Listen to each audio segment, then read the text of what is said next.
Dandiya night में जलन के मारे गीतांजलि ने अभीरा को धक्का दे दिया और यहीं से शुरू होगा सीरियल यह रिश्ता क्या कहलाता है का जबरदस्त ट्रैक।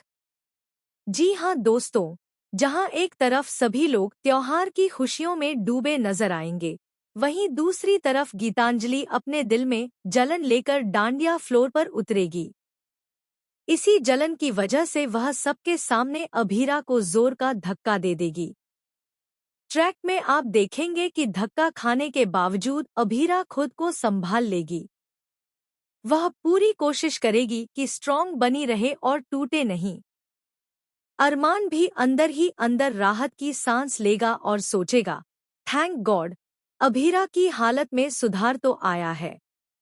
कहानी में दिखाया जाएगा कि रिसॉर्ट में भव्य डांडिया नाइट रखी जाएगी, जहां सारे कपल्स को स्पेशल इनविटेशन दिया जाएगा। इसी बीच अभीरा सबके लिए ड्रेस अरेंज करती नजर आएगी, लेकिन जब उसे लगेगा कि अब उसके पास पहनने के लिए कोई ड्रेस नहीं बची, तभी उसे अपनी मम्मी अप्सरा की याद आएगी। यहीं पर कहानी का इमोशनल मोमेंट आएगा जब अभीरा अपनी मम्मी अप्सरा की ड्रेस निकालकर पहन लेगी। आगे दिखाया जाएगा कि अभीरा खुद से वादा करेगी कि उसे स्ट्रॉन्ग रहना है। गीतांजलि और अरमान की शादी हो चुकी है, इसलिए उसे अब अपनी जिंदगी में आगे बढ़ना चाहिए। लेकिन डांडिया नाइट में जब म्यूजिक गूंजेगा तब भी अभीरा को अंदर से तकलीफ होगी। वह अपने दिल को समझाती नजर आएगी कि चाहे जो हो, उसे टूटना नहीं है। वहीं दूसरी तरफ अरमान की बेचैनी बढ़ जाएगी।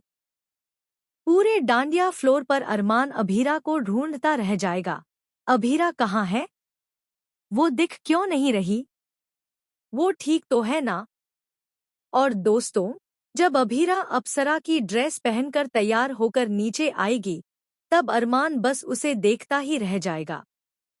अपकमिंग ट्रैक में बड़ा ट्विस्ट आएगा। अरमान पूरे डांडिया नाइट में गीतांजलि पर ध्यान देने के बजाय बार बार अभीरा की तरफ देखता रहेगा। गीतांजलि बार बार अरमान से डांस करने को कहेगी, लेकिन अरमान का ध्यान सिर्फ अभीरा पर टिका रहेगा। यहीं पर गीतांजलि को समझ आ जाएगा कि जब तक अभीरा उनके बीच है, तब तक अरमान कभी भी उनके रिश्ते में आगे नहीं बढ़ पाएगा। गीतांजलि तय कर लेगी कि अगर उसे अपनी जिंदगी में अरमान को पूरी तरह पाना है तो उसे अभीरा को रास्ते से हटाना ही होगा। इसके बाद आएगा सबसे बड़ा ड्रामेटिक मोमेंट। डांडिया डांस के बीच